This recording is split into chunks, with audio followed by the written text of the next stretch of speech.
सावित्रीबाई फुले आधार योजना ही आता महाराष्ट्रामध्ये सुरू झालेली आहे। तर यावर्षी जेही विद्यार्थी फर्स्ट इयर, सेकंड इयर किंवा थर्ड इयरला असेल किंवा फायनल इयरला म्हणजे फोर्थ इयरला असेल ते विद्यार्थी यासाठी इलिजिबल आहे आणि अर्ज करू शकतात। तर जे विद्यार्थी OBC मध्ये येतात किंवा VJNT मध्ये येतात ते विद्यार्थी यासाठी अर्ज करू शकतात। तर सावित्रीबाई फुले आधार योजना आता महाराष्ट्रामध्ये लागू झालेली आहे, अर्जसुद्धा सुरू झालेले आहे। तर अर्ज कसा बघायचा आणि जी माहिती आपल्यापर्यंत पोहोचलेली आहे ती आता आपण या व्हिडिओमध्ये बघणार आहे। तर व्हिडिओ शेवटपर्यंत बघा आणि सावित्रीबाई फुले आधार योजनेअंतर्गत जेवढेही अपडेट असेल समोर येणार आहे ह्या संपूर्ण अपडेट तुम्हाला आपल्या YouTube चॅनलवर उपलब्ध करून देण्यात येणार आहे। त्यासाठी आपल्या चॅनलला सबस्क्राइब करा। तर बघा, या योजनेअंतर्गत सर्वांना माहिती व्हावी यासाठी लोकमत पेपरमध्ये सुद्धा याची ॲड देण्यात आलेली आहे, तुम्ही बघू शकता। तर वसतिगृहात प्रवेश मिळाला नाही तर या योजनेचा लाभ तुम्हाला घेता येणार आहे। तर ही योजना कोणासाठी आहे आणि अर्ज कसा आणि यामध्ये काय मिळणार आहे हे आपण या व्हिडिओमध्ये बघणार आहे।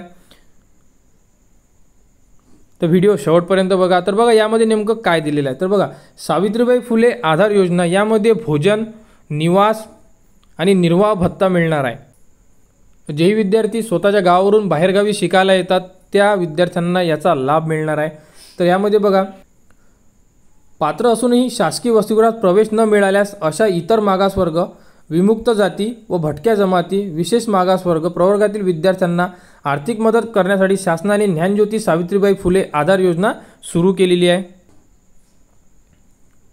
तर 12वी उत्तीर्ण केलेल्या विद्यार्थ्यांना उच्च शिक्षण तसेच व्यावसायिक शिक्षण घेण्यासाठी मदत होणार आहे। इयत्ता 12वी नंतर व्यावसायिक तसेच बिगर व्यावसायिक अभ्यासक्रमामध्ये प्रवेश घेतलेल्या परंतु शैक्षणिक संस्थेच्या वसतिगृहामध्ये मोफत प्रवेश न मिळालेल्या इतर मागासवर्ग, विमुक्त जाती, भटक्या जमाती आणि विशेष मागासवर्ग प्रवर्गातील विद्यार्थ्यांना भोजन भत्ता, निवासी भत्ता आणि निर्वाह भत्ता उपलब्ध करून देण्यासाठी आवश्यक रक्कम बँक खात्यामध्ये थेट वितरित करण्यासाठी ही योजना सुरू केलेली आहे। म्हणजे जे पैसे आहे तुम्हाला डायरेक्ट तुमच्या खात्यावर येणार आहे।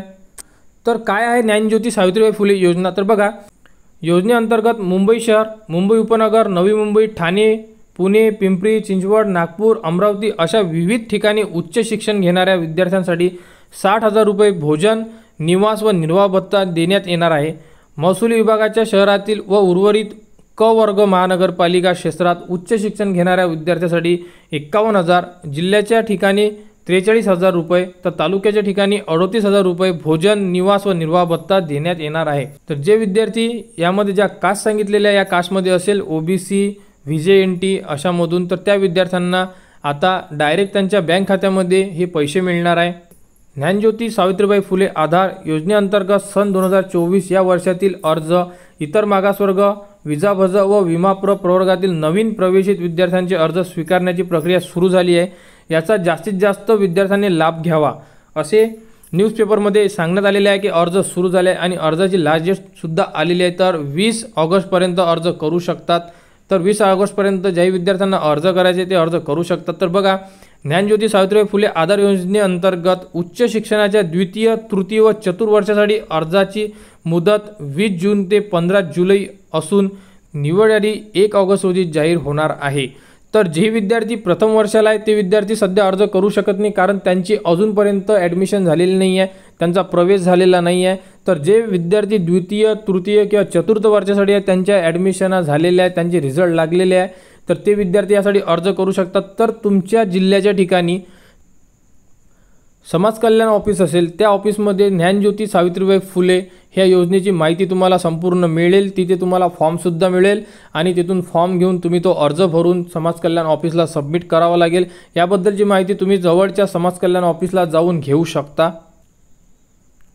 आणि पात्र विद्यार्थ्यांना काय मिळणार? तर या योजनेअंतर्गत अर्ज केलेल्या पात्र विद्यार्थ्यांना भोजन भत्ता, निवास भत्ता व निर्वाह भत्त्याची रक्कम त्यांच्या जेही बँक अकाउंट असेल त्या बँक अकाउंटमध्ये थेट जाणार आहे। तर या प्रकारची स्कीम आहे, यामध्ये सर्व माहिती तुम्हाला दिलेली आहे। यामध्ये कोणाला काही अडचण असेल तर तुम्ही कमेंट्स करू शकता। आणि डॉक्युमेंट्स कोणकोणते लागणार आहे बघा, समक्ष प्राधिकाऱ्याने दिलेले जातीचा दाखला म्हणजे कास्ट सर्टिफिकेट, अनाथ असल्यास अनाथ सर्टिफिकेट, त्यानंतर हँडिकॅप असल्यास हँडिकॅप सर्टिफिकेट आणि त्यानंतर भाड्याने राहत असल्याबाबतचे व स्थानिक रहिवासी नसल्याबाबतचे प्रतिज्ञापत्र, स्वयंघोषणापत्र तसेच कोणत्याही शासकीय वसतिगृहात प्रवेश नसल्याचे शपथपत्र आवश्यक असेल।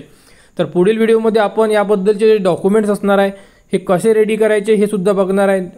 रेंट ॲग्रीमेंट कसं बनावायचं, स्थानिक रहिवासी नसल्याबाबतचे डॉक्युमेंट्स कसे बनवायचे, शासकीय वसतिगृहामध्ये प्रवेश नसल्याबाबतचे शपथपत्र कसं बनवायचं हे संपूर्ण अपडेट आपण पुढच्या व्हिडिओमध्ये बघणार आहे। तर जेही विद्यार्थ्यांना अर्ज करायचा आहे त्यांनी जवळच्या समाज कल्याण ऑफिसमध्ये याबद्दलची माहिती घेऊन तिथून फॉर्म घेऊन येणे आणि पुढच्या व्हिडिओमध्ये तुम्हाला सर्व अपडेट देण्यात येईल। त्यासाठी आपल्या चॅनलला सबस्क्राईब करा व सावित्रीबाई फुले आधार योजनेअंतर्गत संपूर्ण ज्या अपडेट असेल ह्या तुम्हाला आपल्या यूट्यूब चॅनल उपलब्ध करून देण्यात येणार आहे। त्यासाठी आपल्या चॅनलला सबस्क्राईब करा व हा व्हिडिओ इतरांपर्यंत शेअर करा, कारण बाकी विद्यार्थ्यांना सुद्धा याबद्दलची माहिती झाली पाहिजे व ते सुद्धा अर्ज करू शकले पाहिजे।